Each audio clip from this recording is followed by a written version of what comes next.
Irmãos queridos, boa noite, graça e paz. Mais uma vez, é uma extrema alegria e um grande privilégio, com temor e tremor, me dirigir a você, principalmente membro da Igreja Presbiteriana do Brasil em Taubaté. Na noite desse dia em que o Senhor fez para que nós nos alegrássemos, eu te convido a prestar atenção na meditação que faremos na carta de Paulo aos Romanos, capítulo de número 8, verso de número 31 e 32. E a leitura que faremos agora, a faremos com muita reverência à Escritura.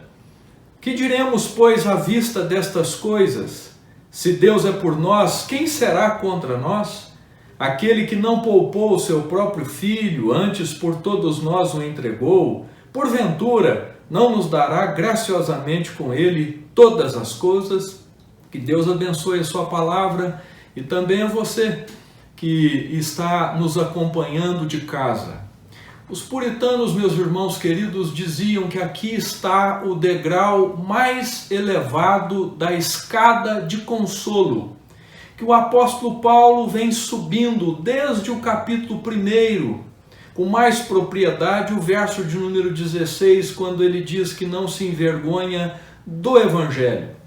Se você notar o verso de número 31, com muita acuidade, você vai ver que Paulo ele abre esta porção da carta aos Romanos, fazendo uma série de perguntas, uma sequência de perguntas que são retóricas, isto é, cada pergunta grita por uma resposta imediata, sem titubeio, sem rodeios.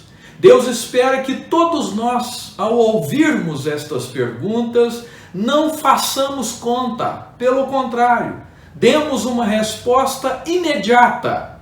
Se Deus é por nós, quem será contra nós?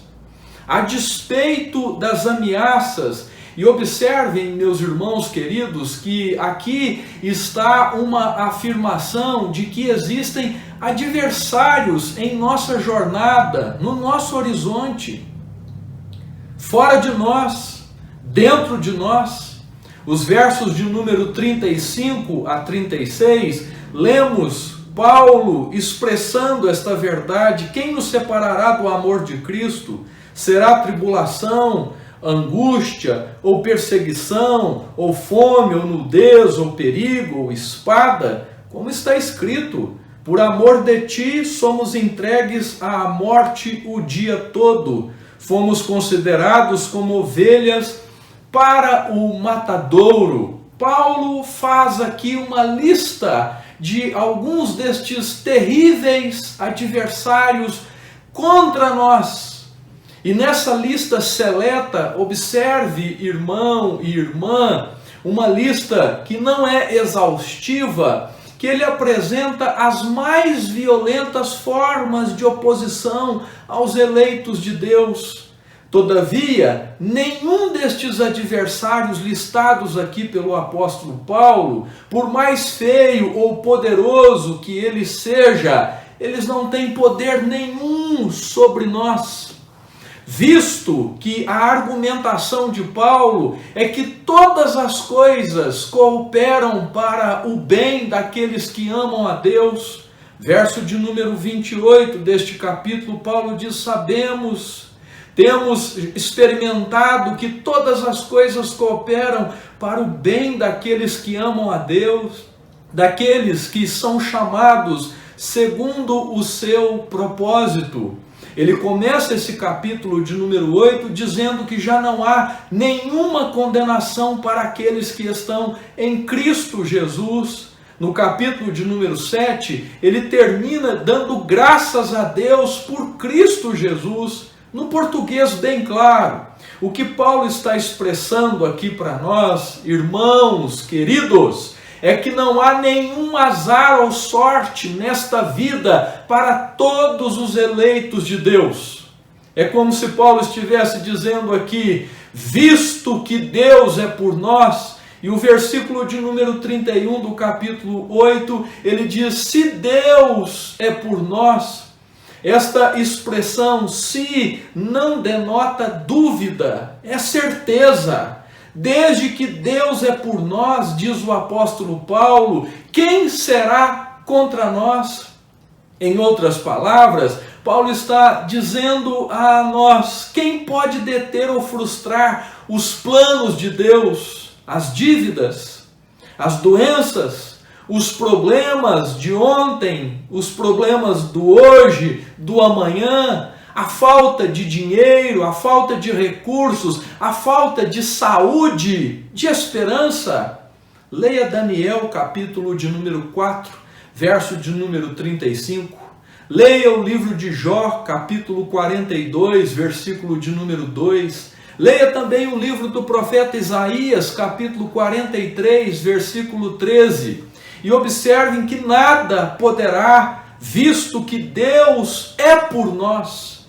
Agora no capítulo 8, verso 32, Paulo continua, mas ele aqui dá para nós a base desta verdade estupenda, a prova inequívoca do amor de Deus para contigo, meu irmão, minha irmã, para contigo, jovem, para contigo, criança. O verso de número 32, ele diz, aquele que não poupou o seu próprio filho, se para o nosso bem, igreja, Deus fez o inesperado, se para o meu e o seu bem, Deus fez o inimaginável, Ele não fará as demais coisas?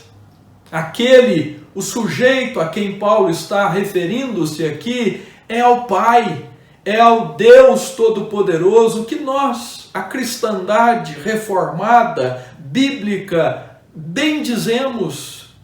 Eu creio em Deus Pai Todo-Poderoso. Ele não poupou o maior dos seus amores. Paulo fala que ele não poupou o seu próprio filho, visto que não há outro que ocupe este lugar dileto no seio do Pai. Não há alguém que o encante mais do que Cristo Jesus. Diz o apóstolo no verso 32 que o Pai não o poupou. Esta expressão refere-se aos sofrimentos vicários de Cristo, isto é, o sofrimento por nós, em o nosso lugar, em nosso favor. Ele é o nosso substituto. Na cruz do Calvário, Jesus, ele nos substitui. Na manjedoura, ele se identifica conosco, mas no madeiro, ele intervém. Ele é o nosso substituto, ele é o Cordeiro de Deus que tira o pecado do mundo. Nós, pais, poupamos nossos filhos dos castigos que eles merecem. Juízes, por exemplo, poupam criminosos. Gerentes poupam credores, mas Deus Pai não agiu desta forma.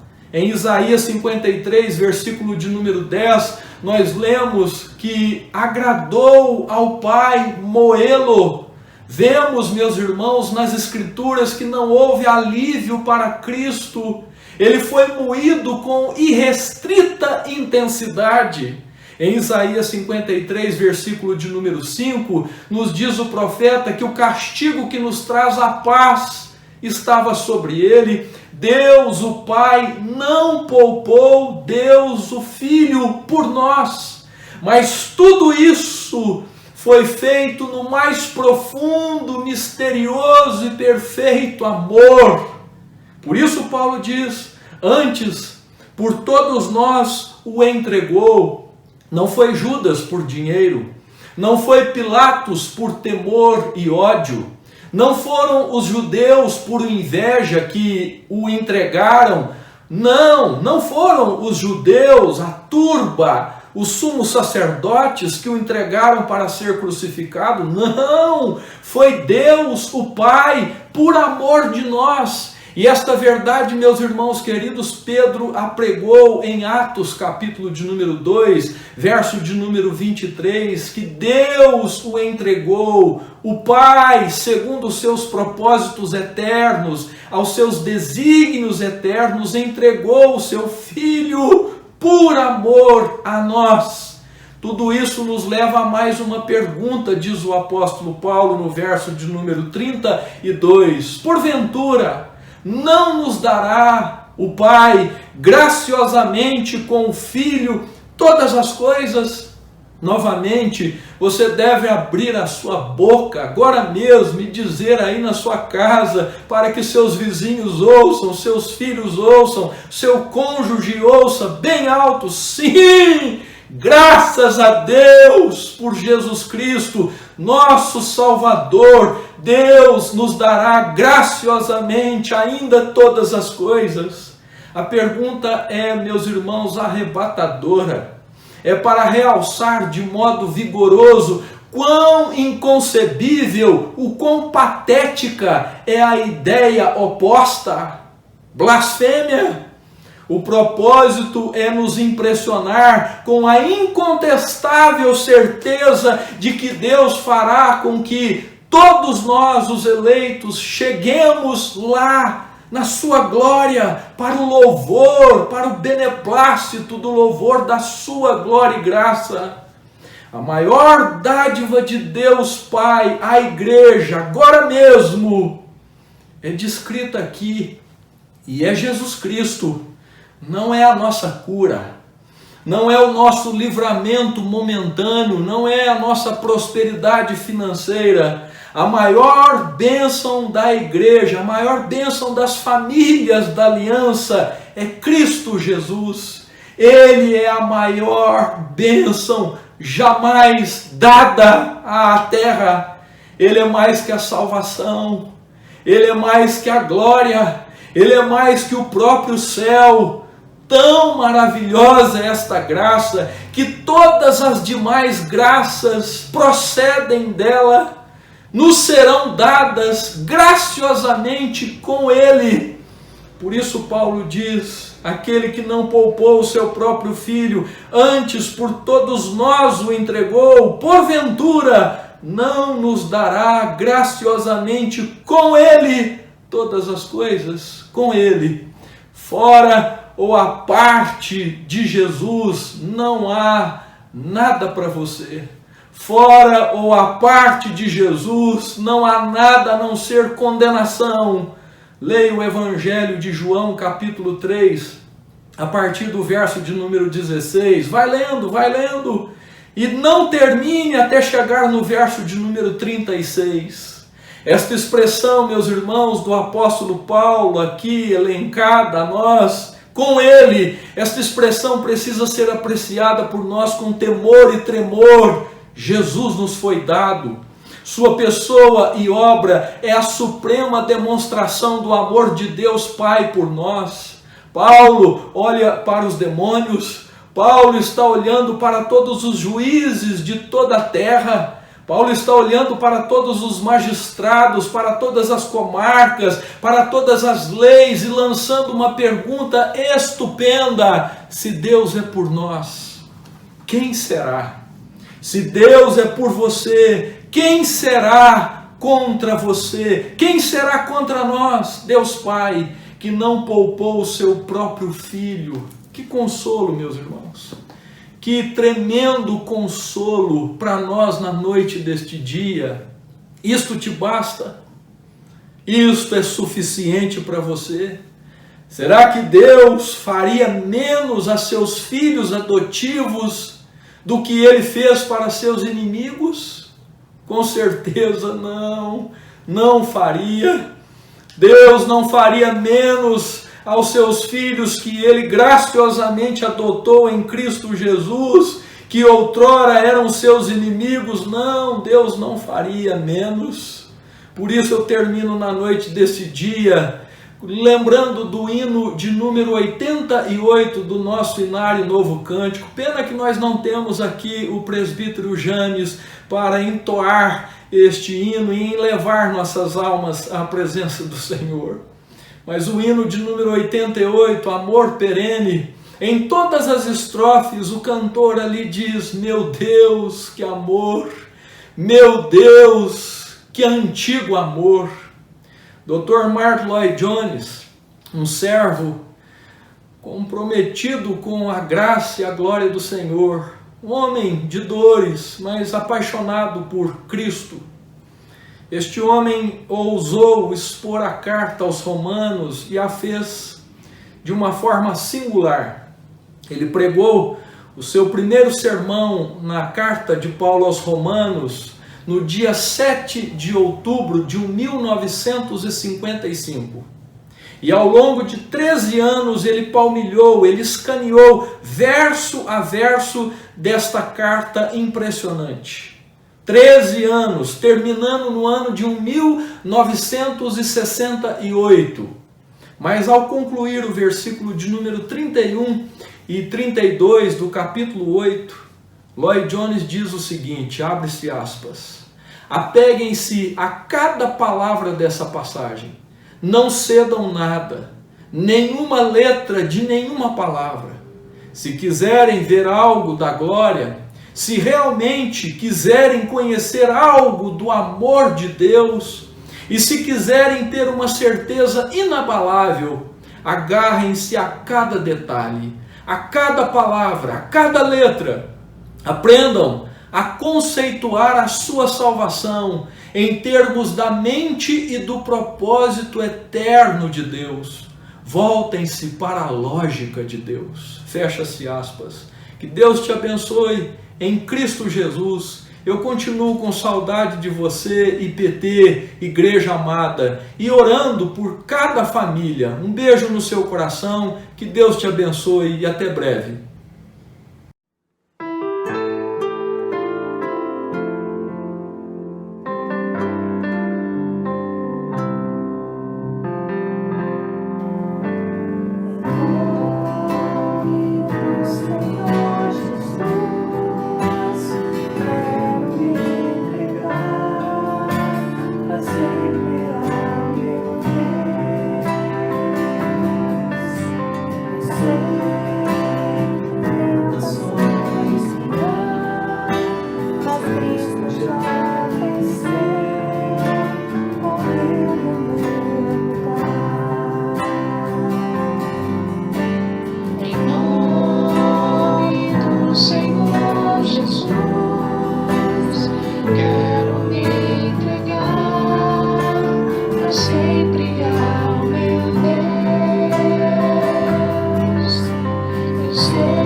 Cristo já venceu, morrendo em meu lugar. Agora, por todo o meu caminho, não vou ficar sozinho, confio no Senhor. Entrego a Ele o meu futuro, pois sei que estou seguro nas promessas do meu Deus. Agora, por todo o meu caminho, não vou ficar sozinho, confio no Senhor. Entrego a Ele o meu futuro, pois sei que estou seguro nas promessas